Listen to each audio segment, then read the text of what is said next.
Hey everyone, Super here coming at you with a new tier list video, this time focusing on Super Mario 64 levels. You know, I never need a reason to replay through Super Mario 64, but my good friend JJ just recently did so and gave me his levels tier list, and not only were there a bunch of things I disagreed with, but I thought it would be a nice opportunity to go through the game once more and make my own levels tier list for you guys. I'm just using tiermaker.com, so I apologize for the formatting of this video and for having my cursor captured in it. It's just the immediate solution I have right now, but I'll link it in the description so that way you guys can make your own Super Mario 64 levels tier list. There's really no rules to it. The only thing I've gone ahead and already done is place all of the one-off levels in the other tier. I'm just simply rating them on which levels I like best for a variety of reasons. So, let's get started with Bob-Omb Battlefield, and for me, this one's easy because it is going straight into the S tier. This level is nothing short of iconic to me. It's the first thing I think of whenever I think of Mario 64, even more than Peach's Castle itself. And even though it's the first level, it's a starter level, I think this level has just a little bit of everything that makes it a wonderful time. I like how it has nice wide open spaces to play around in. I like how you can traverse to the top of the mountain in a bunch of different ways. You can use the cannons, follow the pathway, use the warp in the cave. I love how it has the scary AF chain chomp that always freaked me out as a kid, Koopa the quick races. The Bob-Omb King is a great first boss, even though it is a little bit easy. I love how the wing cap is in here. I love the floating island. There's just a lot of fun platforming and movement you can do in this level, and while it's not that difficult, I think it's a great starter level, definitely S tier, one of the best in the game. Tall Mountain is really interesting because you can argue that it's one of the worst design levels in the game, but I personally really like it, so I'm going to go ahead and throw it into the A tier. The reason why you could argue that it's not so well designed is because you do the exact same objective 3 times, which is essentially just to get to the top of the peak. But I personally like the platforming that goes into getting to the peak, so for me it's never bothersome. I actually really don't mind the climb at all, to be honest with you.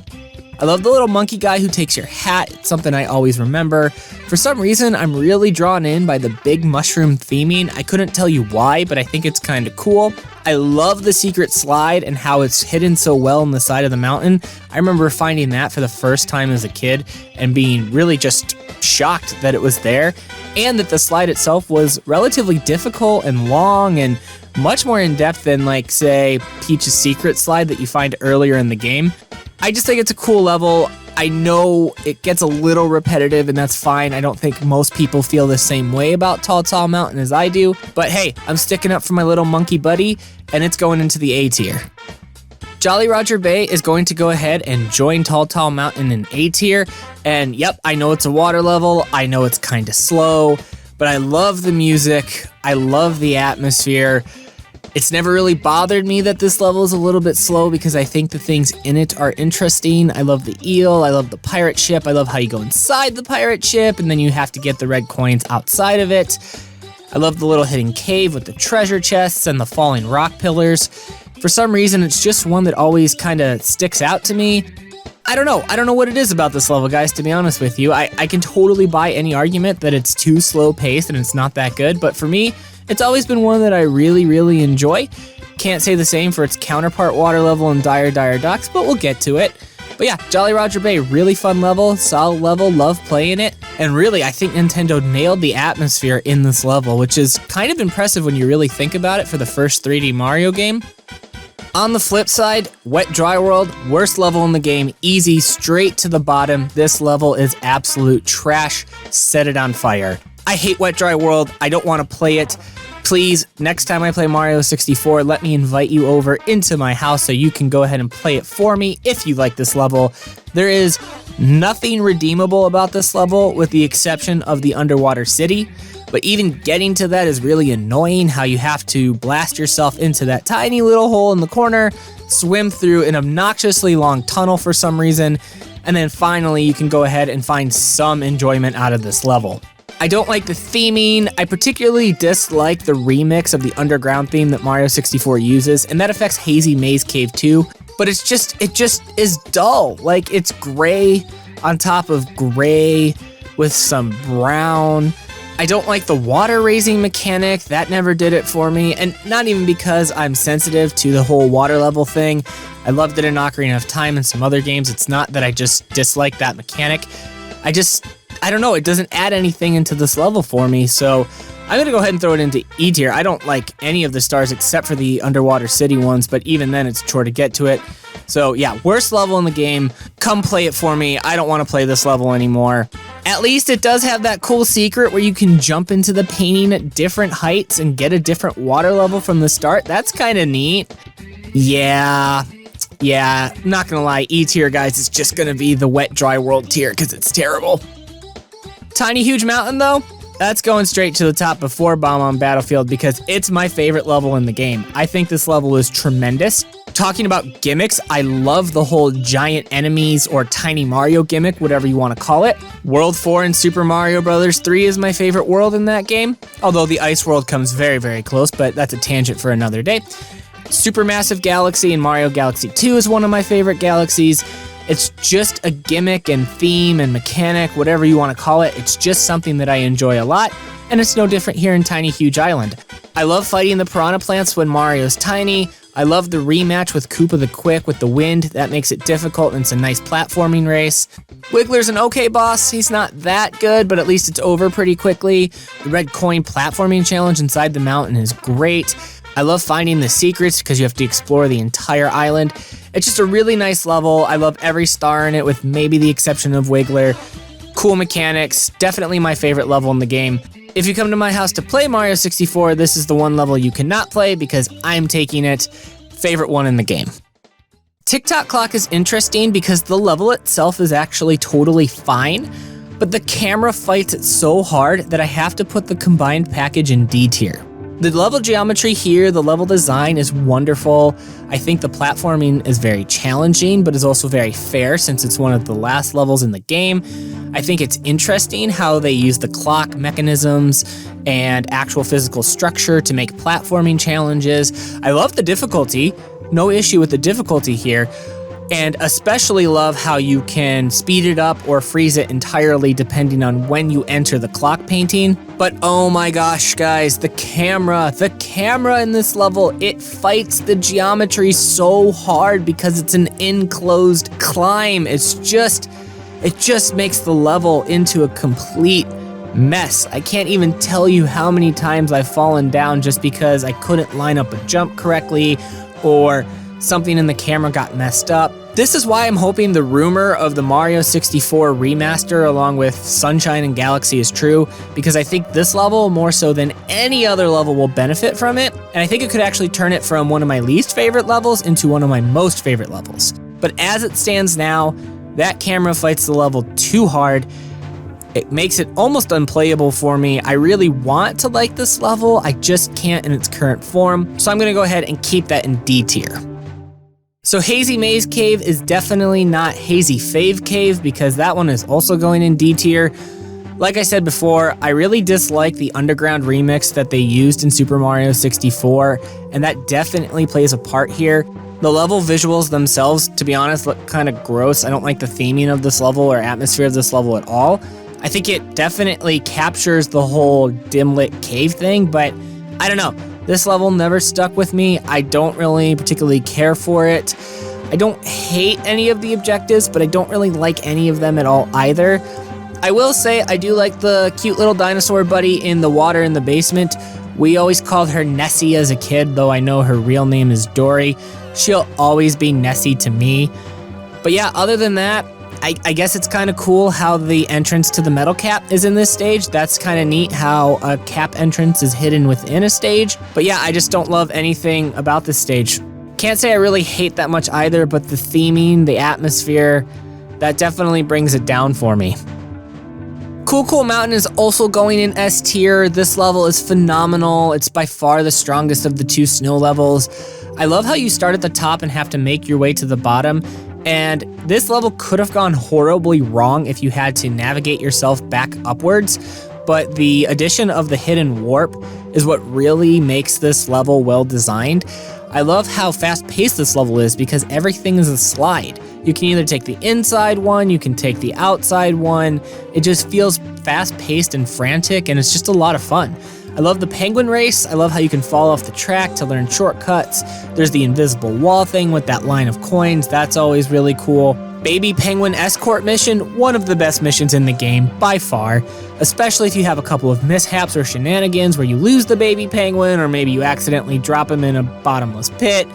A lot of fun times can be had there. Wall kicks will work as one of the best missions in the game too. I love how it's hidden and tucked away into that little backside area of the mountain. The platforming there is a nice difficulty spike at the time for being the 4th level. I think it's really cool how you have to use wall jumps for the first time to get a star. Just an overall solid level, really, really good, fast-paced, fun. Love this level, definitely look forward to playing it every time I boot up Mario 64. Dire Docks unfortunately goes into the D tier for me. I actually like this level a lot more as a kid, but on subsequent playthroughs of Mario 64, I just can't really stand it anymore. It's really cool how Bowser has a submarine. That's kind of neat. Part of his character that is totally lost in modern times. I don't know what was going on with Nintendo's offices in 1996 because I guess large reptiles having wonderful nautical vessels was a thing. Remember K. Rool had one that year too in Donkey Kong Country 3. A lot of people forget that DKC 3 came out in 96 because of the N64 launch, but either way, I digress. This level has one star that I really like. I really like the pole vaulting one with the red coins, but this level is the definition of slow. Unlike Jolly Roger Bay, where it's a nice wide open space and you don't have to use the water for everything, in this one you are forced to swim through that endless tunnel all the time. I think 5 out of the 6 stars require you to swim through that tunnel. It might be 4, I can't remember off the top of my head. But yeah, just the decision to separate these levels into 2 big areas connected by a really long tunnel didn't do it for me, and it really brings the pacing down.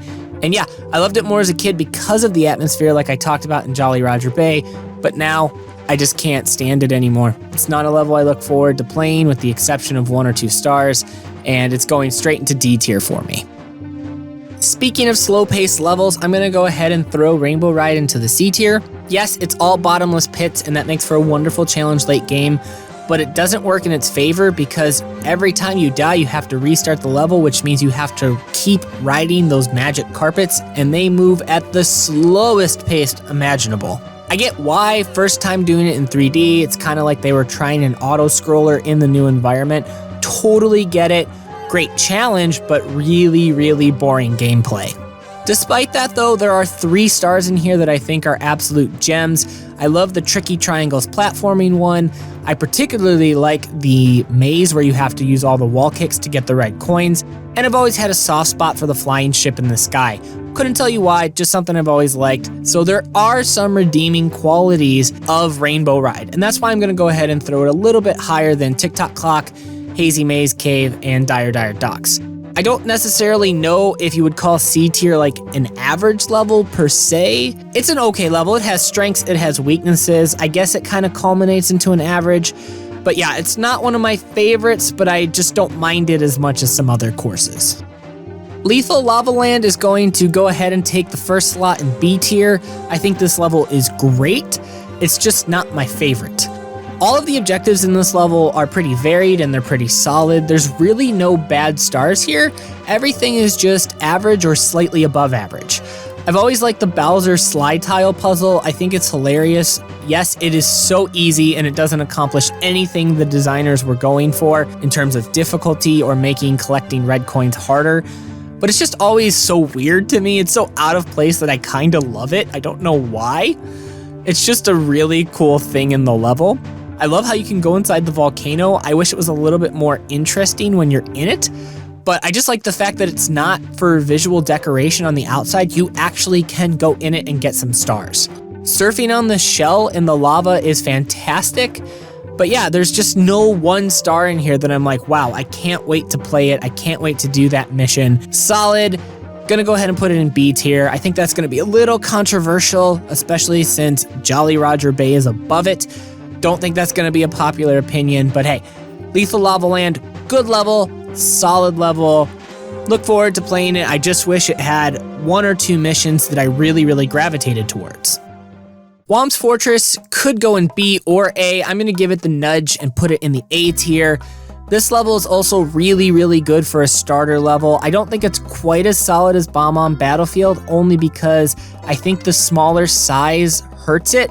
I wish there were more wide open spaces here for a beginner level, but the missions here are pretty varied and pretty interesting.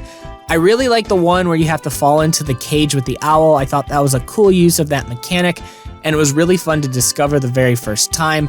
I love the mission where you have to blast Mario into the wall. That one is hilarious. I know it's poorly designed. Of course it's poorly designed. How are you supposed to know to shoot Mario out of a cannon into a wall that's completely random? I get that, but it just makes it so memorable. And so every time I look forward to playing this level, that's one of my favorite stars. I don't really love the Whomp fight at the top, and I know they kind of repeat it by just adding the lighthouse or tower, whatever that thing is, on the second star. So it's not perfect. Definitely could have had some improvements, but overall, a solid level. Again, don't mind the ease of difficulty here. It's supposed to be easy. That's okay. Good level, not quite as strong as Bob-Omb Battlefield, but really well done. Big Boo's Haunt is one that I'm torn on because you could argue it could be an S tier, A tier, B tier, even C tier. It's not a bad level, so it's not going in D or E. I'm gonna go ahead and I'm gonna put it in B. I really am struggling. I kind of want to put it in C, to be honest with you. It's a great level in concept, but not so much in execution, in my opinion. The theming and atmosphere is by far the strongest in Mario 64, even more than Jolly Roger Bay. I can admit that. But my problem here is that you have to beat a Big Boo for 3 different stars, and the only thing that changes is the location. And only one of those locations is interesting, with the one on the roof. I know Tall Mountain also has repetitive stars, and I put that in A tier, but I think the platforming to get to the top of the mountain is much more interesting than the actual boss fight against the Big Boo. And for that reason alone, it's a lower quality level for me. I can't put it in the same tier. There's a lot of interesting elements to this level. I know the piano that scared the hell out of me as a kid will always be in my nightmares. I think it was a great take on a ghost house from Super Mario World in 3D. The atmosphere is wonderful. The music is chilling. I don't know if that's the right word for it, but it's the first one that comes to mind. This level had all of the potential, but the execution wasn't as strong as I'd like. So I'm gonna go ahead and I'm gonna put it in B tier. Snowmans Land to me is the definition of an average level, so I guess I am using the C tier for average levels because I'm throwing it there. I don't know, this level's okay. It doesn't do anything offensive, but it doesn't do anything great. I guess I do have a soft spot for the star where you have to hide behind the penguin while the snowman tries to blow you away. That one's kind of a cool use of the big penguin. But yeah, other than that, I really only remember the igloo and kind of forget about everything else. It's a wide open area, which is nice, so you can do a lot of different movement options and platforming. But yeah, there's just nothing here that's great. There's nothing here that's inoffensive. It's kind of forgettable. It's kind of bland. I wish it was as strong as Cool Mountain with the snow theming, but it just doesn't do it for me. I'm gonna be honest, I can't even pad out its description anymore to match the other levels because yeah, it's just that average. And for the last of our main courses, we have Shifting Sandland, and I will also go ahead and throw that in the C tier. Part of the reason why this one is in C tier is just my own personal bias. I am not a huge fan of desert levels in video games. I just don't like that aesthetic. There are some exceptions to that, mainly thinking of Gerudo Valley and Ocarina of Time, where it's my favorite place in the entire game. Don't know how that happened. I'll have to address that with my therapist at some other time. But yeah, I just don't love the desert trope, so that alone was working against this level. Despite that though, I do kind of see this as Snowmans Land V2, where nothing is inoffensive, but nothing is great either. I think it's cool that you can go inside the pyramid. I don't necessarily love all of the stars there.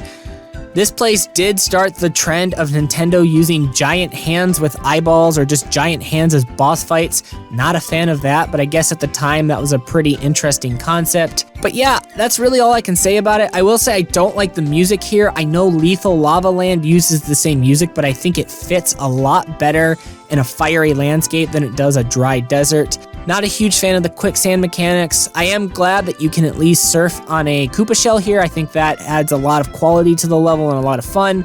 Just a totally average level again for me. I think it would be fair if I put it in B tier, but yeah, my own personal bias against desert themes is gonna go ahead and stick this into the C tier. So even though that's the last of the main courses and I already pulled out some of the one-offs, I did want to rate the Bowser levels because I think those have enough substance where they can be rated against the main courses. And these for me are pretty easy. I'm going to go ahead and put the first one in B tier. I'm going to go ahead and put the second one in B tier, and I'm going to go ahead and put the third one in A tier. I think all of these courses are above average. I think they're good. I love how there's straight shots of pure platforming. I think that was always a smart decision that Nintendo made when they were developing this game. I think the third one is the strongest. I really love the atmosphere of this level. I love how long it is because it really builds that tension before the final confrontation with Bowser.